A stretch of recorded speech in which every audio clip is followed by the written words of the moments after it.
Good morning. This is Paula O'Sullivan from Possum Digital here, and today we've got a very, very, very special guest, Rosalie Gordon from Planet Properties. Good morning.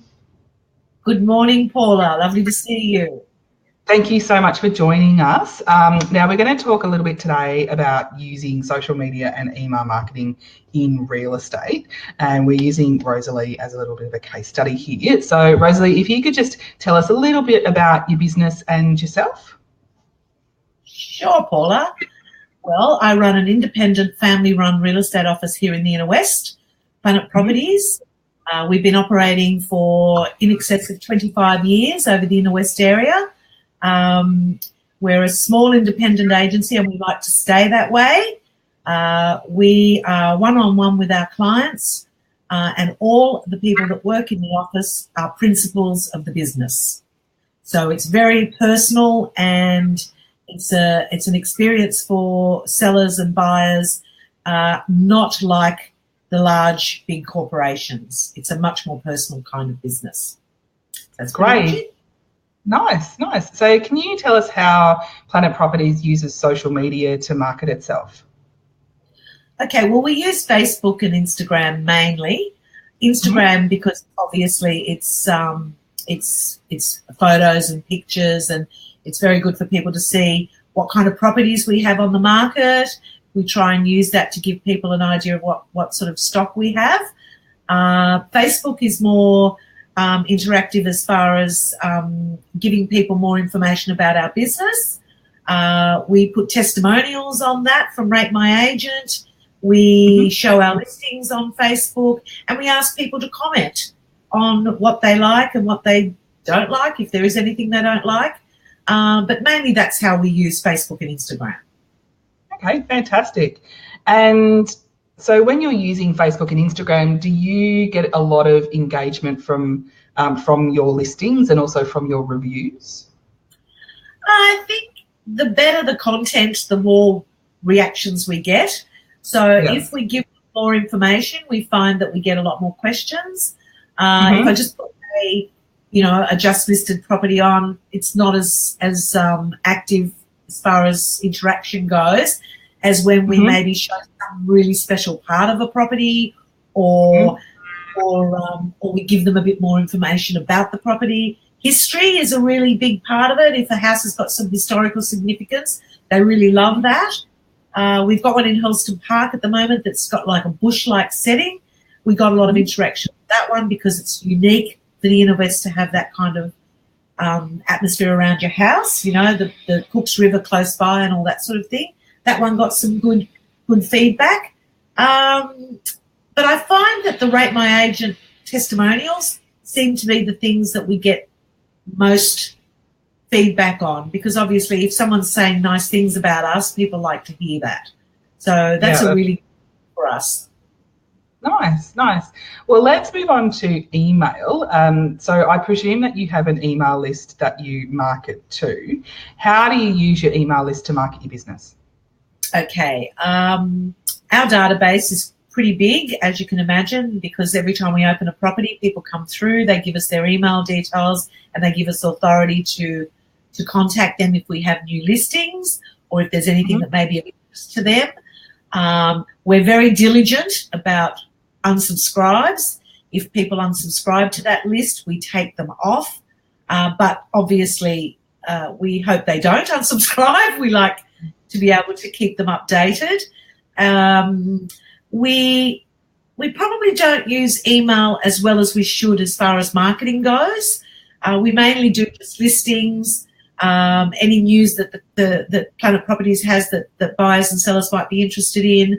That's usually what we use our email list for. We sort of mainly use it to give them information that might be relevant to them. So say someone's interested in a 2-bedroom unit, I'm not going to send them a 4-bedroom house, that sort of thing. So you say the word relevant. So how important is it to you across all of your marketing channels, so social media and email? How important is it to you to make sure that content is relevant and that content is engaging for people and it's not just you pushing a message? look, we try and, with emails in particular, we try and section them so that we only send a particular thing to someone who might be interested in whatever it is we're discussing on that day. So say we have done a blog on a particular subject. It might be about stamp duty, or it might be about how to prepare your home for sale.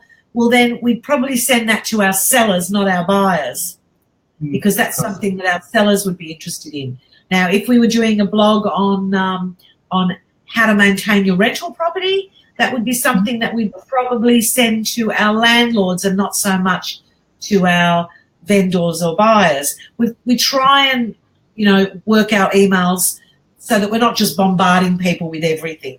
Because we find when we start to do that, that's when the unsubscribes come in, because they don't want that information, and they get frustrated. Because as you can imagine, every real estate agent has some form of database, and they're all sending information out, and it can get a bit too much for people. So we do try and, make it relevant before we actually send those emails out.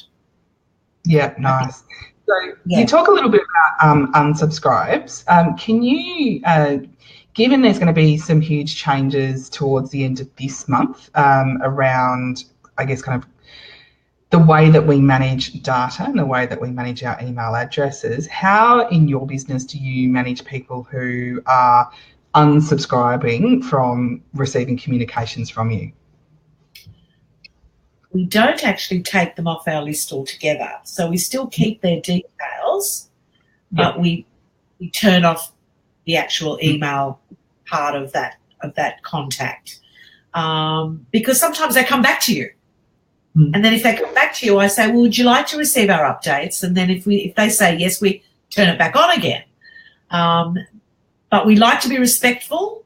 So if somebody says they don't want to receive any of our emails anymore, then we will unsubscribe them.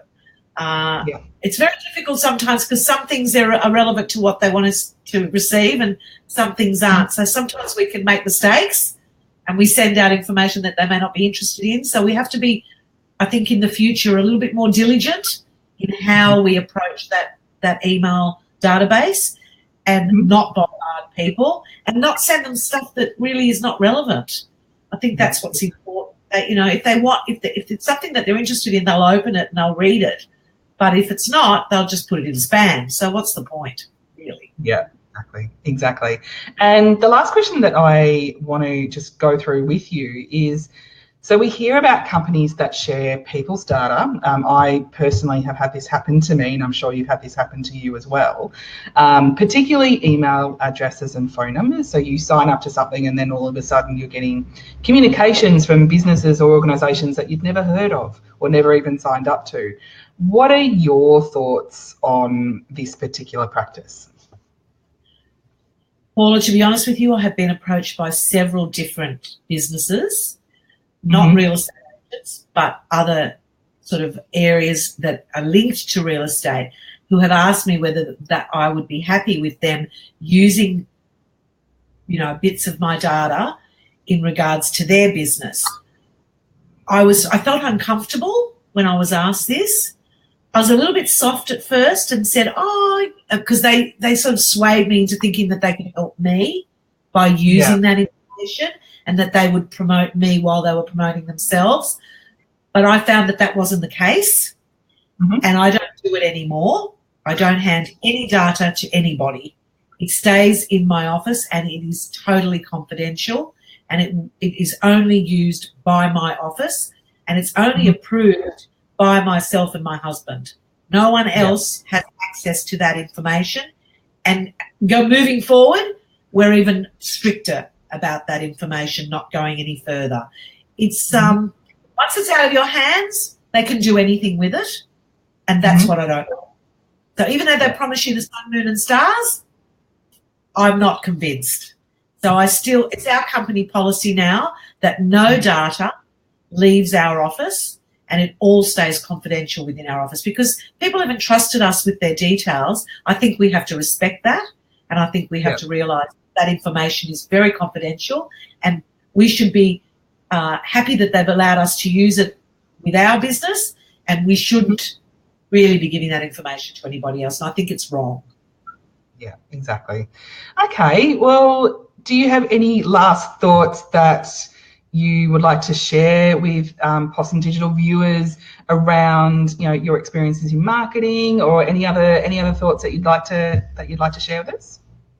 Well, I think as a consumer, I know myself how frustrating it is when you walk into the office and you turn your computer on and you've got endless emails and spam from you don't know where. And it takes you half an hour just to get rid of all that before you can even start your working day. This is a bugbear for me, and I don't like giving my email out for that reason. And it's frustrating for businesses, especially small business, because these bigger companies are not being respectful of other people's data. And for that reason, us small businesses are suffering because people don't want to give you their details. So I wish there was something that would stop that. I don't know how you stop it, Paula. You probably have better ideas than me. I'm an amateur when it comes to yeah. But yes, I think that's my bugbear. My bugbear is all that spam that comes through from all these different companies, and I'm endlessly unsubscribing. And the biggest bugbear is that they don't unsubscribe you. That is something that really frustrates me. And I think there should be more against it.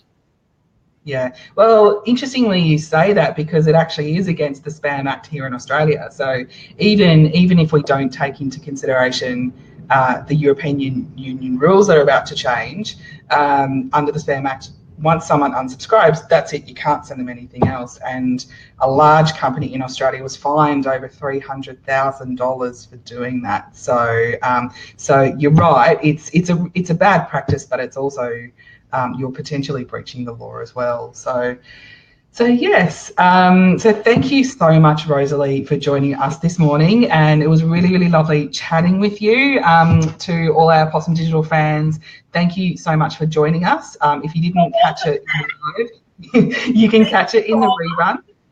Thank you so much, and we will see you all soon. Thank you. Thanks, Paula. Bye.